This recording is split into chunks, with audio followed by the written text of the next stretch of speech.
Weaver, Executive Director of Guideposts of Strength. I'm Dr. Chinnasami, I'm President and Medical Director of GPS. Welcome to GPS News, a program that we offer through Guideposts of Strength that looks at the cancer-making headlines that you see in the paper and on the news each morning.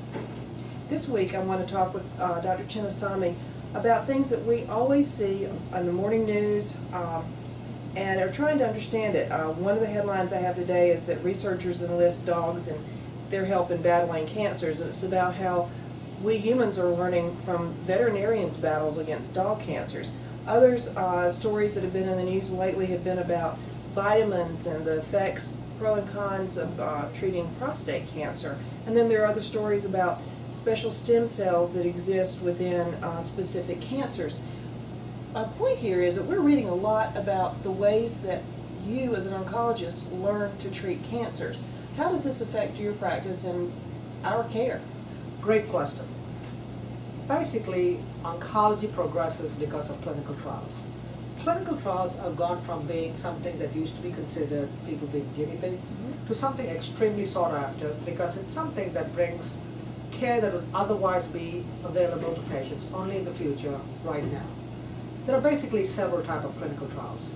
A phase 1 clinical trial is when there's basically a completely new drug. And the main goal of those type of studies are just to find what are the toxicities of the drug and how can we then decide what dose we can use in it. Phase 2 trials are basically trials that basically then start testing drugs in certain conditions like say Taxol and lung cancer in terms of seeing how are they going to be beneficial. Phase 3 are basically trials that then start looking at what is the standard of care to sometimes as to what's the new kid on the block to see which drug is better. And phase 4 is basically continued ed on basically drugs that have already been approved. So it's no longer where you join a clinical trial and something completely experimental. Sometimes it's treating patients with what we consider the 2 best treatments to see which is the decided winner. And all these other trials, whether it be with animals, whether it be dogs, whether it be with primates, are basically so that we know the drugs are safe to then be used in humans.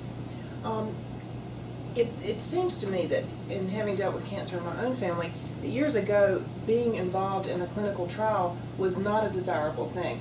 Now that it is something, because it lets you have access to the not just the state of the art but the future state of the art in treatment. How do you find out about this as a patient?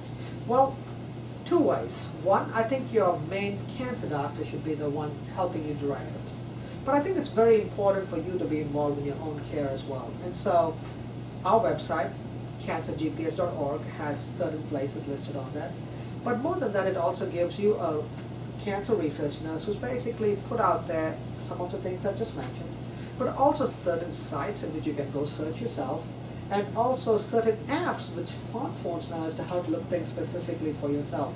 But the National Cancer Institute basically puts out a lot of clinical trials, but local places also have their own clinical trials, and basically I think it's very important to talk to your cancer team that you are indeed interested in being part of that. So do you have to go to a major medical center to participate in a national trial?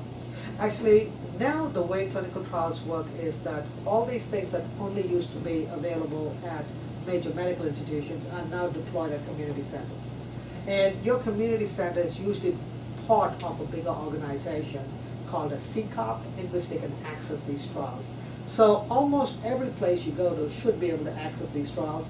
And if they can't, there's usually a place nearby they can direct you to be able to do that. I realize that as far as Guideposts of Strength is concerned, we have a trusted expert, Julie McLean, who is a clinical trial oncology nurse, and she actually heads up a program actually with your practice. Do most practices have someone in her capacity? I think a lot of places do, and they see the value of this. The reason this needs to happen is this is the only way science progresses, but also it's required for certain accreditations that's now made it in the best interest of most hospitals and medical centers to have this, because we need patient buy-in. It's very important for us to explain our thoughts to the patients and explain exactly what's going to happen with them. Patients on clinical trial actually are watched closer than patients just getting regularly treated, because those endpoints are very important for us to get these things done. So, and also the cost to the patient sometimes is a lot less because the drugs sometimes are provided free of charge. So not only is it closer monitored care, but it's also safer care and potentially cheaper care. One thing I want to make sure that our viewers understand is, we've heard of trials in the past where someone's given a placebo, but as far as cancer treatment goes, with a clinical trial, you're never without the gold standard of care. This is over and above that. Is that correct? That is usually the case. The only time we use placebo-controlled studies now are if there's no treatment option for patient, and the standard of care is really supportive care.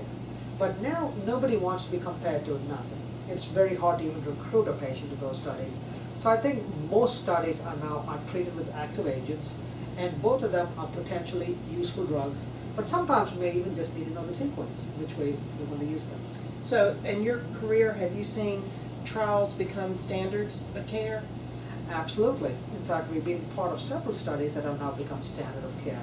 And that's the most encouraging thing, and that encourages doctors, encourages nurses, and it encourages all of us to embrace this. So it's very important for us that the role of clinical trials become front and center, and if anything, we only need to grow it. For more information about clinical trials and its effect on our cancer treatments that are available to all of us today, please go to cancergps.org. Thank you, and have a good day.